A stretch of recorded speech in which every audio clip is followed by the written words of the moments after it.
If you want to learn more about American liberty through the context of American history, go to my friends over at patriotpost.us, sign up today, and download your free copy of the Patriots Primer on American liberty through the link in the description box below.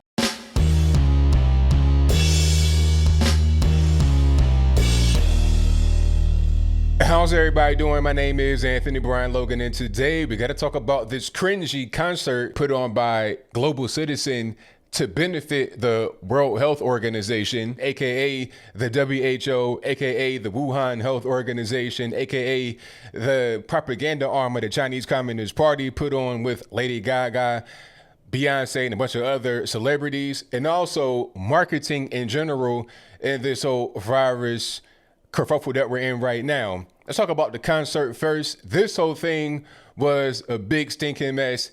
This is not an ad at all, but I got to talk about it because it's on my mind right now. Now, the concert, I think it was called One World at Home. Right away, I'm triggered. One World, I'm not really with that. The whole globalist thing got us into this whole mess to begin with because we're so reliant upon China and so trusting of China and the World Health Organization and the United Nations. It's got us right here. You know, people from all over the world coming over here traveling. We're sending things to China. They're sending things to us. It's a whole big mess, but I digress. The point is that the concert was cringy. You had Lady Gaga talking about Tedros, who's the head of the the World Health Organization, calling him a superstar. It's like, really? Why is this guy a superstar? This guy is no more than a lapdog for the Chinese Communist Party. It's clear, okay? The World Health Organization, the UN, are all the same. You saw the video I played a little while ago, and if you've not seen that, I'll place it in the description box, where a reporter, not quite sure where she was from, maybe from Taiwan, could have been from Hong Kong, somewhere. Anyway, she was asking the World Health Organization guy about Taiwan and about their efforts to combat the virus, to warn people of the virus. And he kept talking about China. And at one point, he hung up the actual Skype call because he didn't want to call Taiwan, Taiwan.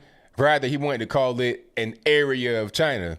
Okay, so we know pretty much where the World Health Organization and the UN, which is the parent of the World Health Organization, are. We know where their alliances are at. They're not over here with the US, they're over there with China. But I'll move on. This concert was cringy, and not just because you got all these celebrities in their house talking about stay at home, stronger together. It's the general marketing that I'm seeing behind this virus.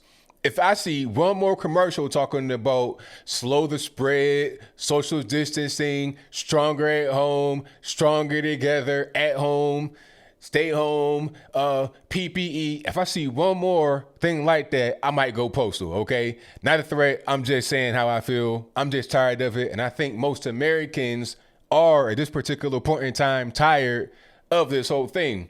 The marketing is not helping me. Anytime I see a commercial like that, I get more upset. All right. It's not soothing. It's not calming. I get more triggered. I get more upset. All right. Because I know people are out there really struggling. Your commercial is not going to help me put food on the table. Okay. Luckily, thank God, I'm in a good situation.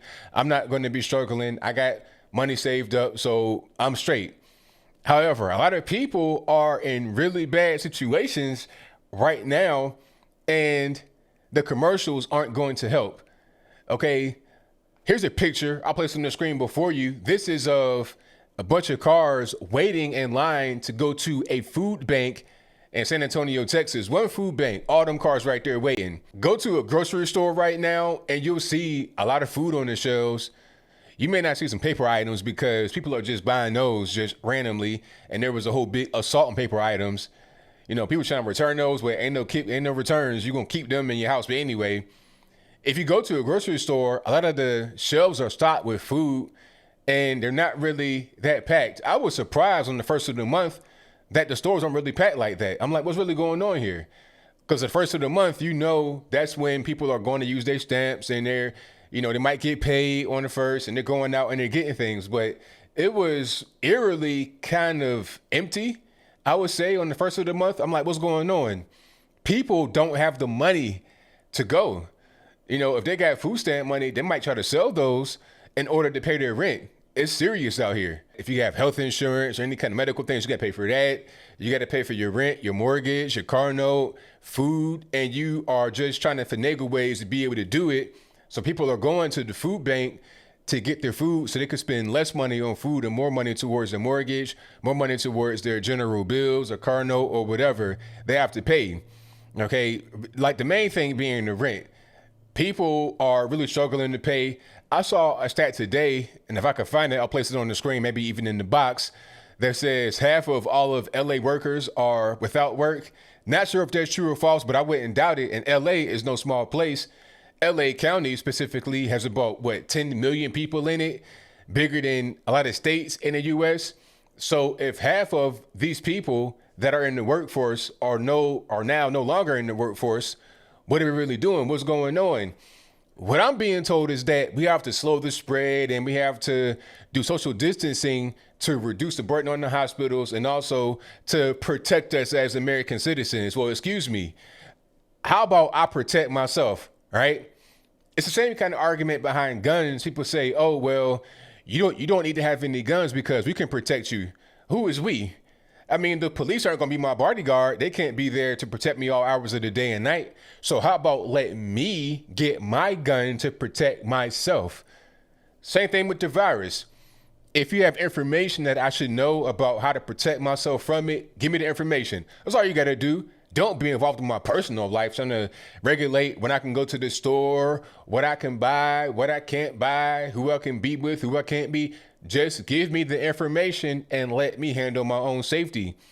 People are protesting all over the country. And I'm seeing some really nasty articles talking about, oh, well, these protests and the packed beaches are going to thin the herd, quote unquote, thin the herd of Trump supporters. First of all, it's nasty because you're thinking that that's a good thing for people to die. I thought the whole purpose was to keep Americans from dying. And if anybody does die, to be sympathetic towards them. I guess it doesn't really count if they are a Trump supporter, but I'll move on. The point is that these articles are real nasty talking about, oh, you're going to the beach, you're going to die. Since when did going outside become a death sentence? If I go outside and the virus is out there, maybe I catch it, maybe I don't. But what's the actual chances of me catching the virus and dying? It's not a very high one. Maybe as high as going outside, getting into a car wreck, going outside, catching pneumonia or the flu or some other kind of infectious disease and having complications from that or dying from that. At the end of the day, as I close, that concert was cringy, the marketing is cringy, and people don't like it anymore. You're going all around the country and you're seeing these protests against the stay-at-home orders, against social distancing, against business closures, talking about, oh, you're essential, you're not essential. If I'm a human being and I'm alive on earth, I am essential, okay? Simple as that. I got to take care of myself. I got to take care of family members. That's just what it is with a lot of people. If people are lucky enough to not have any kind of responsibilities and just they can do nothing and get paid, then that's fine. That's great. I mean, you have an envious position. However, not everybody's like that. People are willing to risk whatever they can to feed themselves because, look, if you're telling me I can't go work, then my rent is still due, my bills are still due, my food still got to get purchased so I can eat and not die.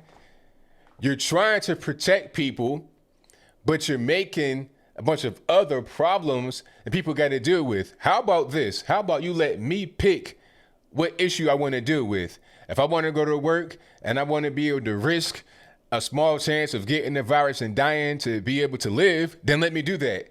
The government should not be in charge of it. And if you are in favor of the government being in charge of your own safety, then I don't know what to tell you, but I think I'll leave that right there for now. And what say you? Did you like the concert that was put on by the World Health Organization, the UN, or whoever was really behind it? If that's your viewpoint, let me know why in the comments below. Or were you not a fan?